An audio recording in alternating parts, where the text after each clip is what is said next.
저는 장흥임시 공주 판서공파 25대 손 임상준이면 74세입니다. 지금은 충주시 금감면 마사의 길 아내와 함께 살고 있습니다. 저의 출생지는 충주시 동양면 1580번지에서 일남 3녀 중 막내로 태어나서 1952년 2월 14일 출생하였습니다.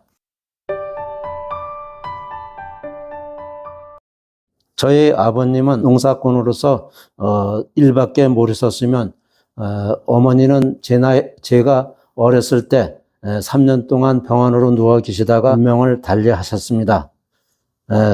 3년 동안 병원으로 있으면서 있는 가산 다 탕진하고 우리 집안이 폭삭망했습니다. 그래서 우리 집안은 구조조정이 필요했습니다. 그래서 누님들은 결혼을 서둘러야 했고 집이 우리보다 못한 집을 웃돈을 받고 이사를 하게 되었습니다. 1960년대는 금감면 경천부락으로 이사와서 아버님과 두 식구가 살았습니다.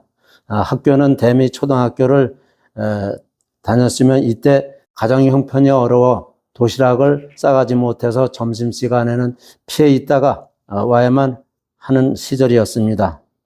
5학년 때에는 권태혁 선생님이 담임을 하셨는데 마지막 시간에는 칠판에다 수학 문제를 풀어놓고선 그거를 풀어서 검사를 받아서 합격하는 학생 순으로다 집을 보냈습니다. 이때는 제가 먼저 집에를 가서 그때는 살맛이 났습니다.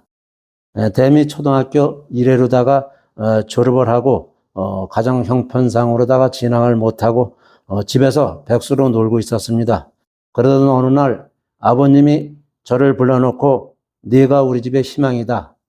대미 불악의 서당에 있는데 한문을 배우지 않겠니? 말씀하셔서 저는 한참 머뭇거리다가 대답을 했습니다. 며칠 후 서당에 나가게 됐습니다.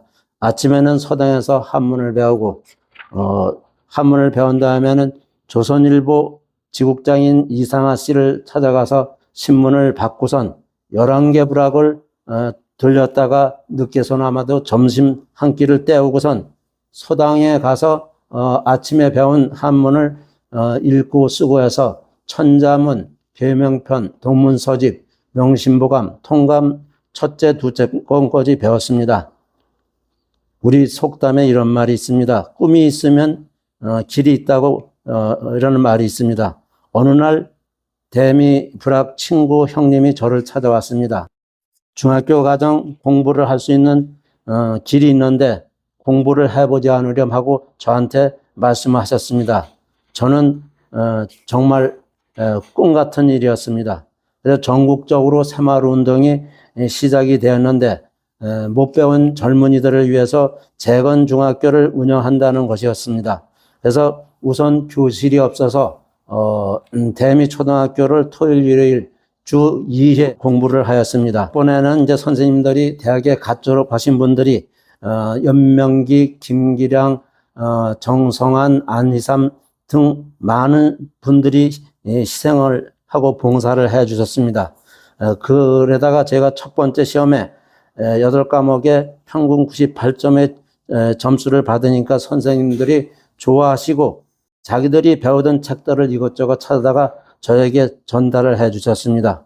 그 후 저는 더 넓은 곳을 찾아서 충일중학교 운동장 밑에 성화학원이 있었습니다. 성화학원을 찾아가서 거기서 성화학원을 다니다가 기례를 가는 일이 있어가지고 기례 중학교가 눈에 띄어서 교무실에 가서 상담을 하였더니 편입을 해주겠다는 승낙을 받아서 충주에서 종섭이 병학이 그리고 승인이와 함께 4사람이 편입을 해서 4개월 다니다가 졸업을 하였습니다.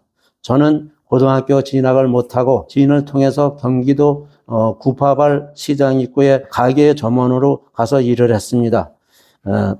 그 일을 하면서도 어떻게든지 배워야 되겠다는 생각은 제 마음에서 떠나질 않았습니다. 그래서 저는 고민을 하였습니다.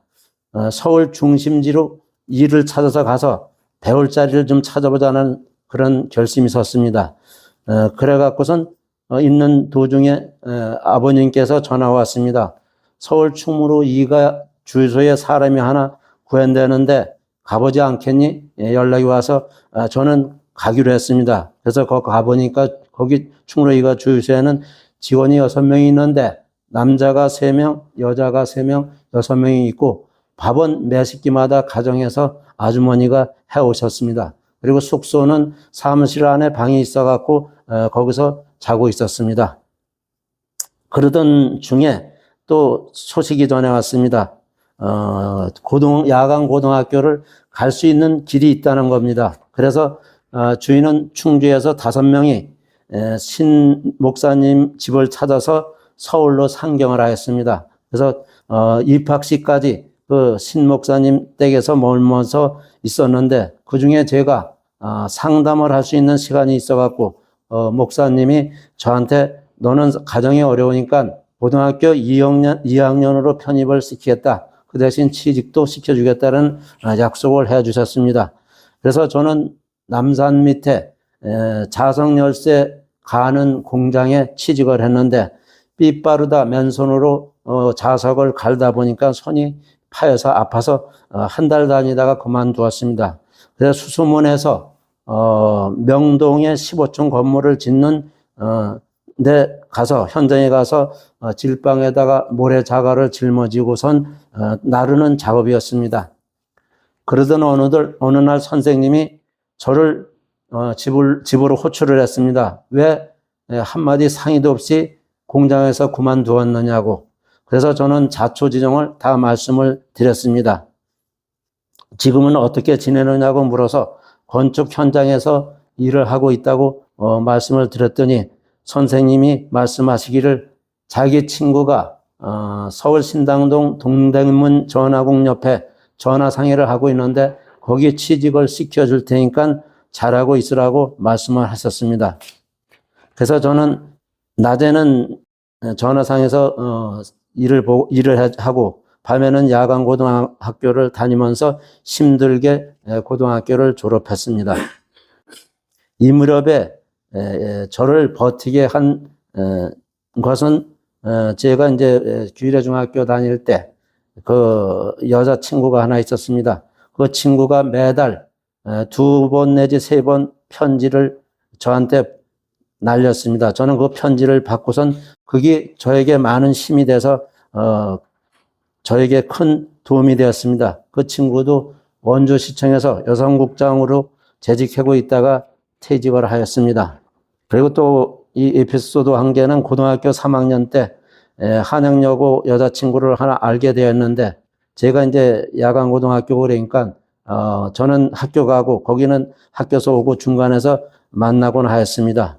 그 후에 졸업할 무렵에 그 여자친구가 자기 오빠가 소주 공장을 하고 있는데 저를 한번 데려오라 그래서 제가 따라서 집에까지 갔는데 사실상 제가 가진 것도 없고 남의 집에 얹혀 사는 입장이라 물으면 뭐라고 대답할 수 있는 자신이 없었습니다. 그래서 말루까지 오르다가 거기서 36개 도망을 친 적이 있습니다.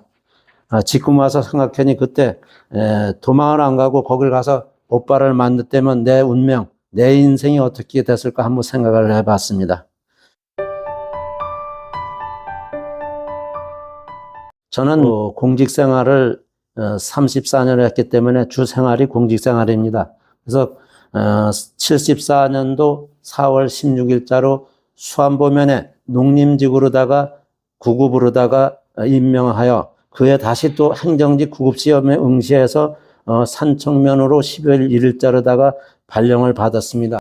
면 단위에는 새마을운동이 한참 붐이 조성이 돼 갖고선 업무가 많았습니다. 새마을 업무를 맡아라 해서 산청면에서 시작해서 산청면, 금가면, 동양면까지 상계면을 6년 동안에 맡고 있었습니다. 면에서 13년, 중흥군청에서 7년, 그리고 시군 통합되면서 7년, 그래서 27년을 근무하고 2001년도에 이제 소태면장, 동양면장, 그리고 박물관장, 그리고 여성회관관장, 지연동, 성내총인동 동장을 걸쳐 사무관으로 8년을 근무하고 2008년 6월 28일 4년 6개월을 남기고선 4급 지방서기관으로 명예퇴직과 동시에 머뭇거리기에는 너무 짧은 인생이라는 자서전을 출판 기념식과 퇴임식을 6월 25일 시내 한양빌딩 3층에서 300여 명이 참석한 가운데 공직을 마감하였습니다. 저의 이상형으로는 성격이 이제 중요하다고 생각해서 서로 이해하고 사랑하는 사람, 그리고 책임을 다하는 사람. 저는 아버님을 모시고 있었기 때문에 부모님을 잘 모시는 사람, 그리고 근검 전략을 생활화하는 사람을 저는 이상형으로 생각하였습니다. 그런데 어느 날 제가 출근하고 아버님과 혼자 계시는데 아가씨가 저희 집을 둘러보고 갔다는 것입니다. 정말 궁금하기 짝이 없었습니다. 저는 새마을을 맡고 있는 바람에 업무가 바빠서 잊고서 있었는데, 이 속담에 이제 그런 말이 있습니다. 첫 번째 만남은 하늘이 만들어주고 두 번째 만남은 본인들이 만들어 나가는 것이라 했습니다. 1975년 4월 21일 일요일 날인데, 그 셋째 오빠가 군대 가 있는데 그 동생 얘기를 듣고 주위 누님 댁이 도리에 있는데 누님 댁을 찾아서 자기 동생과 나를 만나게 해줬으면 좋겠다는 이야기를 누님한테 전하고 갔습니다. 그 후 이제 누님이 저에게 이제 바로 연락이 왔습니다. 그래서 저는 머리를 이발소 가서 깎고선 아가씨 집을 찾아서 갔습니다. 찾아가서 부모님한테 큰절을 올리고 긴장된 모습으로 앉아 있었더니 그 장모님하고 장인 어르신께서 말씀하시기를 재산은 있느냐, 나이는 몇이냐, 띠는 뭔 띠냐, 또 직업은 뭐냐 두루 물으셨습니다. 저는 있는 사실대로 말씀을 드렸습니다. 그러시더니 그러면 키는 그만하면 됐고 직업은 공무원이니까 굶기지는 않을 테지 하고 말씀하시면서 시내 가서 사진 한 장 찍어라 해서 그 전에 대수정 딸이 옆에 내가 본 사진관이 있었습니다. 그 사진관에 가서 사진을 찍었습니다. 며칠 후에 사진이 도착하였는데 74년 4월 20일 약혼 하고 써져 왔습니다. 그래서 저는 그 다음에 76년 2월 9일 날 시내 덕송로에서 많은 친척과 축하객이 지켜보는 가운데 결혼식을 거행하였습니다. 그래서 이제 그 후 이제 자녀가 결혼한 후에 일남 3녀를 두었습니다. 그래서 첫째는 아들로 약대를 졸업해서 충주 시내에서 정다운 약국을 운영하고 있으면 며느리는 상냥하고 상쾌한 성격으로 우리 집 분위기맨으로다가 지금은 초등학교 교사로 재직하고 있습니다. 슬하에는 아들만 셋을 두고 있지요. 또한 아들은 이제 충주시 약사회 회장을 하고 있고 충청북도 약사회 부의장을 맡고 있습니다. 둘째, 셋째 딸은 결혼해서 수원과 서울 강남에서 영어 번역회사를 차려 운영하고 있으면 둘째 딸만 셋이고 셋째 딸은 일남 일녀를 두었습니다. 그리고 넷째 딸은 건대에서 여자 총학생회장을 역임했으면 사위는 육사를 나와서 지금 중령으로 방첩사령부 자원관리과장으로 재직하고 있습니다. 딸만 둘이 있습니다. 그래서 저는 손자, 손녀가 10명이 있습니다. 저희가 이제 행복했던 시절이라면 이제 저는 불완전한 가정에서 출발을 했기 때문에 76년 2월 9일 그 100년 해로한 식구와 한 가정을 이루어 살아갔을 때, 그리고 이제 첫째 아들이 태어났을 때, 그리고 이제 장손인 준호가 태어났을 때, 그 장손이 태어나 당시에는 사랑에 넘치는 그 엄마 젖 먹이기 위한 캠페인이 대대적으로 전개되었습니다. 그래서 시보건소에서 모유 수유 선발대회가 2004년 9월 14일 30여 명의 건강화가 참석한 가운데 우리 장순인 준호가 우승과 상패를 차지했습니다. 그해 또 며칠 지난 뒤에 9월 23일 제4회 충청북도 건강화 모유 수유 선발 대회가 있었습니다. 거기에 11개 시군에서 22명이 참석해서 우리 장순인 준호가 우수한 상으로다가 금메달을 목에 걸었습니다. 사실 손자를 장손을 출생한 것만도 좋은 일인데 거기다가 시군대에서 우승을 하였으니 이보다 더한 기쁨이 있겠습니까?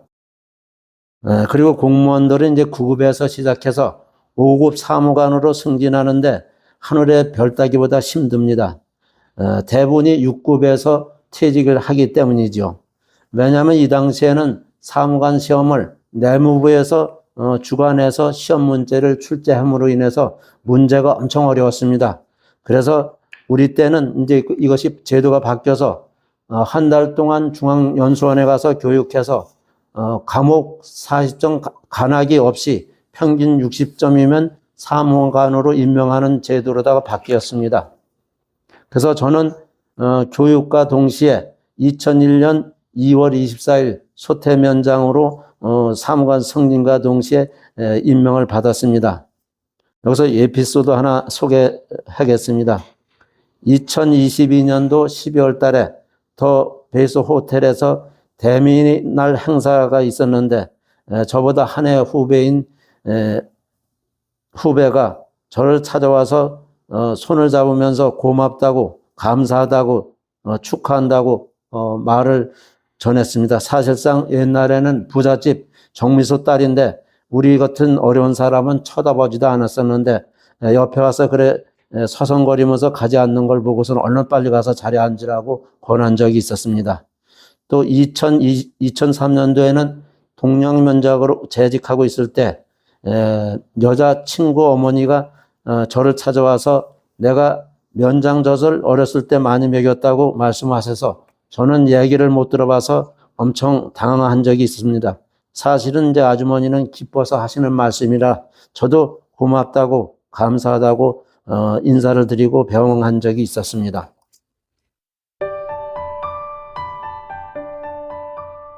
(2022년 1월 1일자로) 제가 마사 경로당 회장을 맡았습니다. 그래서 경로당 활성화를 위해서 우리 93명이 중심체 역할을 할 운영 구심체가 필요하다고 생각이 되었습니다. 그래서 총회의 인준을 받아서 전에는 회장 1명, 감사 1명, 총무 1명 이렇게 있던 것을 조직을 간부화시켰습니다.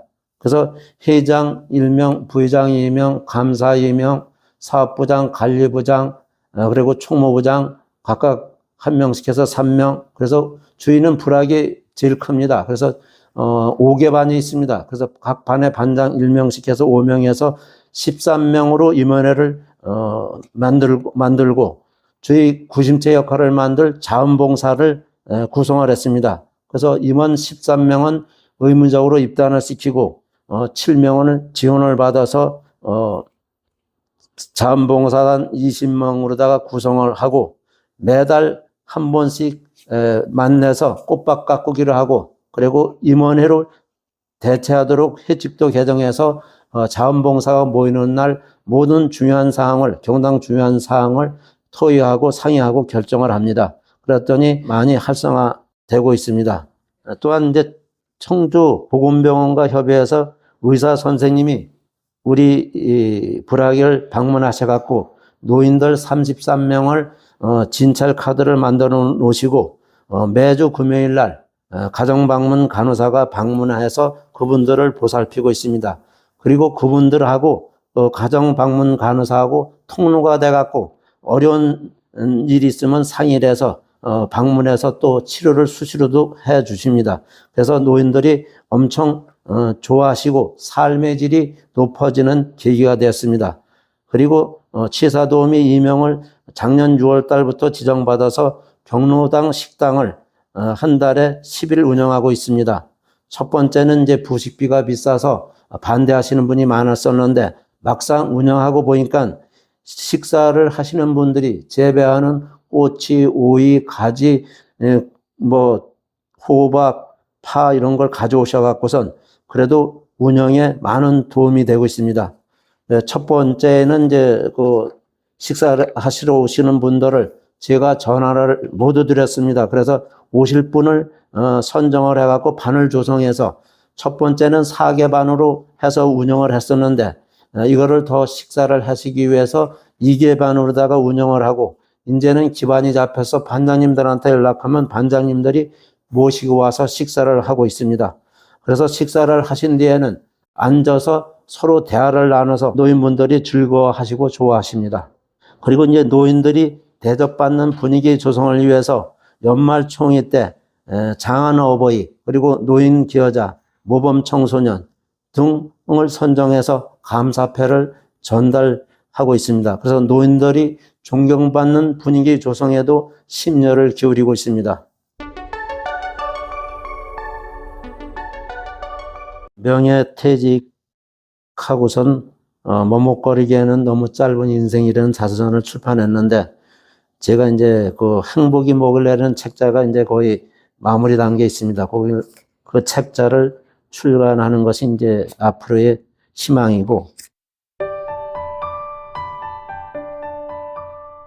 무엇보다 중요한 것은 우리 두뇌의 건강하게 사는 것 이것이 중요하다고 생각됩니다. 그리고 손자들 결혼해서 이제 잘 사는 모습 그리고 중손자 볼 수 있는 것이 희망이고 꿈이겠죠.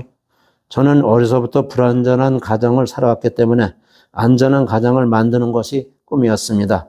이제는 우리 두뇌외, 아들내외, 손자 모두 건강한 것이 희망이고 꿈입니다.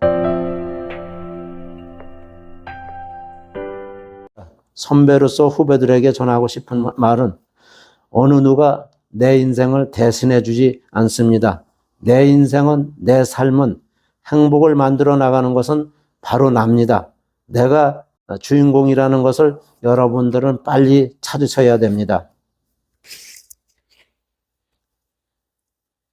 나는 공직에 있을 때 음성 꽃동네에 실습을 나간 적이 있습니다. 일주일 동안.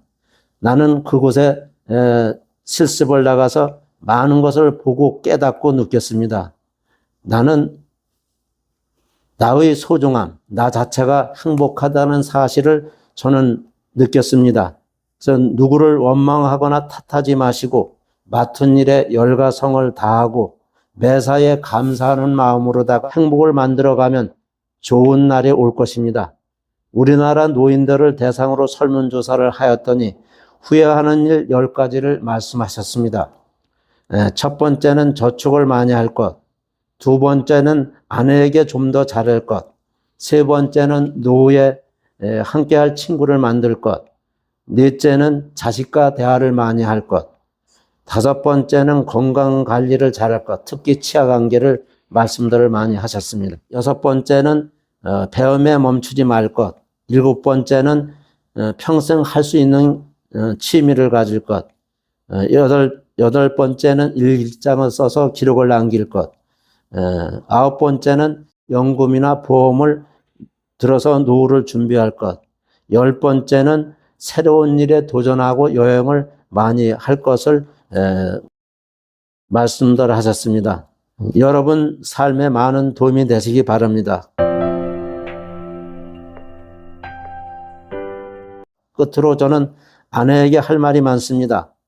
76년 2월 9일 저와 100년 해로하고 우리 집에 시집와서 여태까지 아내라는 이름으로 내 곁을 지켜온 당신에게 정말 고맙고 감사하오. 내게 불편보다 사랑과 이해로 나를 대해주던 당신이 늘 미안하고 고마웠소. 어려운 살림살이에도 언제나 희망과 미소를 잃지 않으려 애쓰는 당신이 가련하고 안 되어 보일 때가 많았지만 따뜻한 말 한마디 전하지 못하는 인정도 없는 내게 자존심을 안 건드리려고 애쓰는 당신이 늘 고마웠고 미안하였소. 나는 공직 34년을 열심히 살아왔고 후회 없었소. 이제 남은 여생 건강하고 행복하게 살아갑시다. 당신이 나에 온 것은 나의 행복이고 나의 전부였소. 고맙고 감사하고 사랑합니다.